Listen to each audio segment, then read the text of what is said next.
Pagi Bu Guru. Pesertanya ibu-ibu ya. Biasanya kan ibu-ibu itu jam 9 tadi datang ya ibu-ibu ya. Kita tes kefokusan dulu nih Bu. Jangan sampai nanti pas belajar ibu-ibu masih mikirin tadi kompor mati nggak ya. Kita tes kefokusan dulu ya sebelum kita mulai materi pada pagi hari ini. Oke? Kalau saya bilang pagi ya, itu tepukannya 1 kali.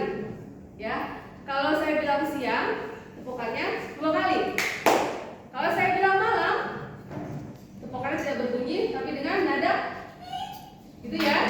Udah paham ibu-ibu? Paham. Ya? Oke, kita mulai pagi hari ini. Baik. Saya ingatkan lagi, ada 2 slide yang belum ibu lakukan. Pertama, siapa nih? Belum. Itu baru beda. Oke, sebelum nama lengkap saya Komala Dewi, biasa dipanggilnya itu Bunda Dewi. Pendidikan terakhir saya magister akuntansi S2. Kemudian pengalaman saya ada beberapa perusahaan swasta.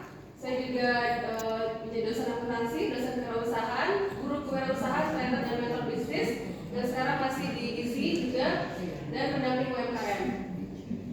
Kemudian sertifikat saya ada sertifikat Health Beauty Therapist, Infant Massage Struktur, Chimi, estetik skincare, ini saya ambil di Korea Selatan, kemudian baby spa treatment, financial revolution, trainer BNSP, pendamping UMKM BNSP, dan master G-Coach. Kemudian di bisnis yang sekarang saya geluti, saya sebagai direktur CV Mahadri Solution, itu penyedia alkes klinik, rumah sakit dan kampus. Kemudian juga owner berjualan Mama Baby Spa, dan komisaris di PT Motiva Aktivasi Digital. Ada WOIO dan terakhir ada kuliner itu Sauristik. Di Sauristik ini kalau yang tinggalnya di sekitaran Cilandak boleh mampir. Siap. Di seberang Citos. Dikasih organisasi yang sekarang saya ikuti yaitu di HIPMI, ada di PMI, di Dapo ada organisasi entrepreneur. Kemudian ini yayasan yang saya juga founder di yayasan Aksi Inspirasi Sahabat Amanah atau ISA Foundation. Ini unit bisnisnya untuk yayasan ada ISA Arani, ISA Kreatif dan Rumah Penganan ISA. Baik, sebelum kita masuk ke materi, ibu-ibu akan saya bagikan. Kemarin sudah diinfo ya sama panitia karena ini kan pertemuan kita yang kelima, ya. Ini ada salah satu peserta di ISA Academy ya. Ini pertemuan kita yang kelima, itu kita akan mengisi BRM. Sudah bawa sticky note-nya ya, sticky note sudah dibawa. Sudah Bu. BRM-nya juga sudah ya, sudah dipegang. Sudah Bu. Sudah ya, sudah disiapkan. Siap. Duduknya santai aja ya. Kita belajar santai tapi serius ya. Siap Bu.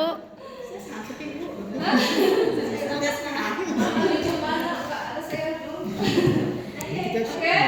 Apa udah tahu BRM itu apa? Nggak tahu ya. Oke, BRM itu singkatan dari Business Roadmap ya.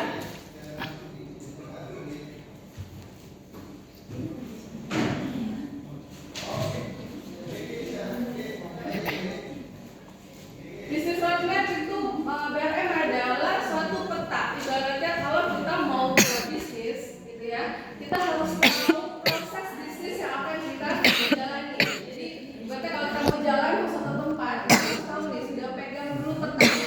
Kita mau lewat mana, kita mau jalan mana, kita mau jalan pintas, jadi kita tahu. Ternyata jalannya nggak bisa kita lewatin, jadi kita harus tahu alurnya dulu. Jadi, secara lebih rinci maupun sistematis terkait pelaksanaan suatu bisnis dalam kurun waktu tertentu. Biasanya kalau saya menyarankan kita bikin BRM itu per tahun ya gitu ya. Jadi dalam 1 tahun ke depan kita sudah tahu nih langkah-langkah apa yang harus kita gunakan untuk mencapai tujuan goal dari bisnis kita tersebut. Kemudian apa saja terdapat di BRM? Sekarang ya saya akan jelasin dulu ya apa-apa saja harus kita isi di BRM kita. Ibu-ibu sambil dicatat supaya nanti di saat di akhir sesi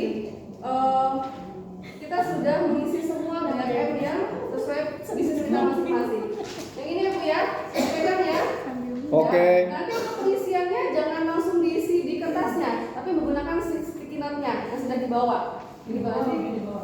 Bisa dibawa ya. Sticky note-nya ada lemnya ya Bu ya. Oke. Ya kayak gitu kita isinya kayak gini. Ya. Supaya kalau ada revisi, kalau misalkan nanti di rumah kita mengerjakannya dengan tim atau dengan pasangan di rumah itu bisa direvisi. Jadi gampang merevisinya. Oke, yang pertama itu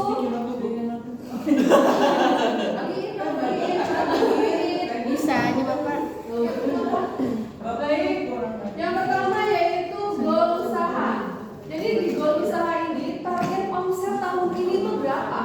Ya. Jadi tulis target omset tahun ini tuh berapa? Biar tahu. Oke. Jadi nanti tolong didiskusikan juga dengan timnya ya. Tahun ini kita ini mau targetin omset kita berapa sih? Gitu. Ya. Kemudian realitas usaha. Seperti apa sih realitas usaha saat ini, berbanding nggak sih dengan goal yang sudah kita buat? Misalnya tahun lalu goal kita itu misalnya 1M, ya kan? Tahun depan kita mau bikin goalnya misalnya jadi 2M. Scale up kan? Naik. Nah, sekarang ini tuh realisasinya sudah berapa? Misalnya sudah 1,5M. Berarti ada selisih goal kita 500 juta. Jadi kita harus tahu nih berapa lagi nih harus kita capai, ya. Ini realisasi untuk usaha saat ini. Kemudian definisi. Terkadang kalau saya tanya contohnya ya, kalau saya suka tanya ke ibu-ibu, ibu usahanya apa sih gitu. Kadang bingung jawabnya, ya nggak? Bingung mau jawabnya apa gitu. Nah, sekarang saya contoh deh, ibu Yana bisnisnya apa?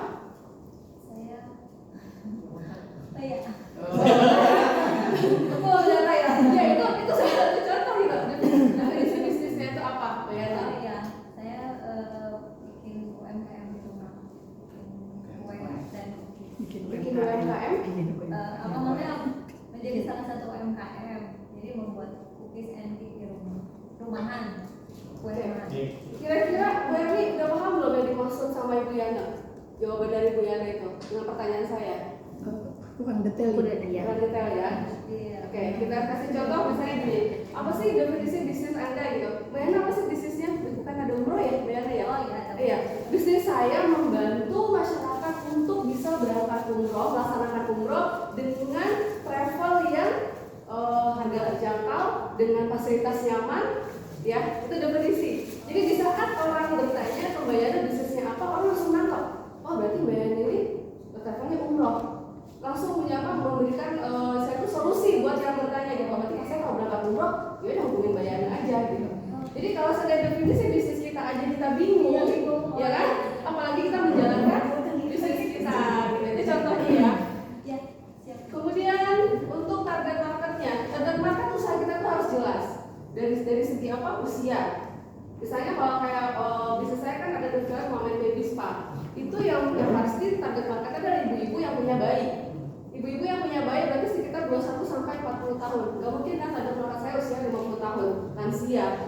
Bisa sih mungkin itu cucunya, tapi tidak tepat sasaran target marketnya. Dari usia, dari dari ekonominya, pekerjaannya itu bisa mempengaruhi target marketnya. Kemudian mungkin pasar yang mempengaruhi target pasar secara masif. Misalnya kalau kayak Mbak Yana tadi ya umroh, itu bisa masuk tuh komunitas-komunitas dakwah. Ya kan muslimah di situ. Nah itu bisa membantu untuk menaikkan target marketnya atau pasarnya. Kemudian analisa kompetitor. Untuk analisa kompetitor kita harus tahu kompetitor dari bisnis kita itu siapa. Misal kalau yang umroh kan banyak sekali ya sekarang, apalagi pasca pandemi banyak sekali umroh menjanjikan paket-paket umroh yang dari mulai harga yang murah sampai yang mahal ya, dari fasilitas bintang 1 sampai bintang 5 itu ada gitu.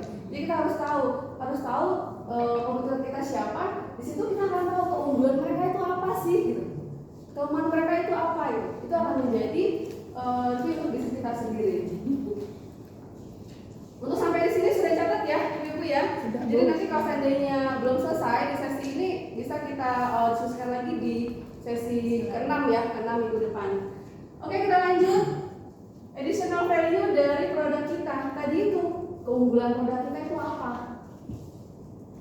Keunggulan produk kita itu apa? Terus kenapa sih konsumen itu harus pilih produk kita gitu? Kenapa sih pokoknya orang harus pergi umroh dengan turun umrohnya Stayana misalnya, kenapa gitu? Mungkin hotelnya bintang 5 yang cuma 100 meter dari sampai ke Ka'bah gitu kan. Nah itu kita harus tahu nih, value dari produk kita itu apa, value dari bisnis kita itu apa, dan profitnya dari bisnis kita itu apa gitu, kita harus tahu. Kemudian promosi dan distribusi.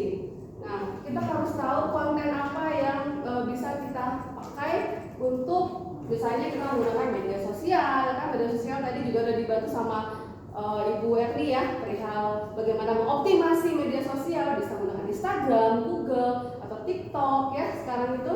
Nah itu bisa dibantu untuk konten promonya. Dan kalau konten promo gitu ya, itu jangan selalu jualan mulu gitu. Pasti ada ya di sini ya, ibu-ibu ya, jualan mulu gitu. Karena kita bisa masukkan misalnya tips atau quote gitu kan, atau ajakan-ajakan lainnya.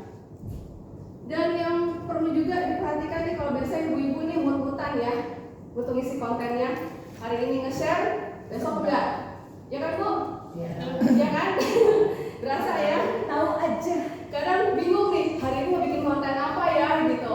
Itu bisa, sekarang ini juga sudah banyak sekali perusahaan-perusahaan yang membantu untuk kelola jasa sosmednya gitu. Jadi malah sebenarnya ya, seorang business owner itu tugasnya itu udah bukan lagi ngurusin konten.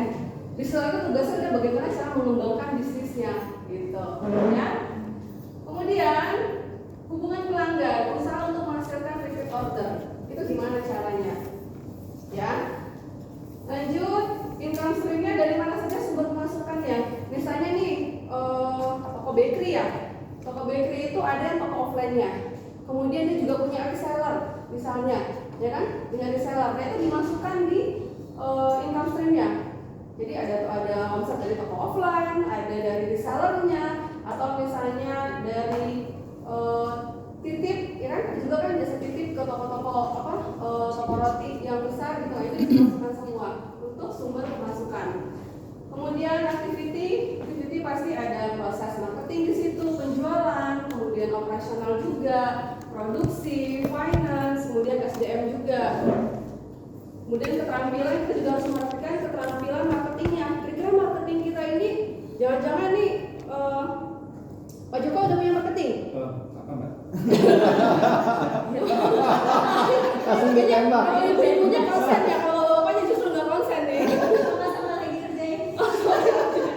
Gitu. Jadi Pak Joko harus memperhatikan marketing saya ini udah punya keahlian mumpuni belum sih gitu, atau dia butuh latihan saya untuk digital marketingnya gitu kan, atau misalnya untuk supaya bisa mengiklan di Google Ads atau Instagram Ads, itu kita harus perhatikan itu gitu. Atau finance-nya yang belum punya admin keuangan tapi nggak bisa bikin laporan keuangan, nah itu juga. Nah tugas business owner itu sebenarnya bukan bikin laporan keuangan, tapi bisa baca laporan keuangan. Kalau business owner yang nggak bisa baca laporan keuangan, wah kacau itu. Kacau. Jadi dibikin laporan keuangan sama kontingnya aja, ternyata labanya nggak segitu gitu kan. Jadi penting business owner mengerti membaca laporan keuangan. Kemudian resource ini misalnya material bahannya, misalnya kita punya vendor ya. Kalau kayak toko bakery kan kita punya vendor, punya toko bahan ya kan. Kemudian juga uang nih, misalnya kita untuk modal usaha kita menggunakan uang orang lain.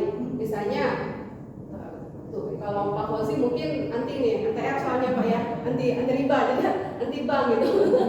Gitu. Atau misalnya pinjam saudara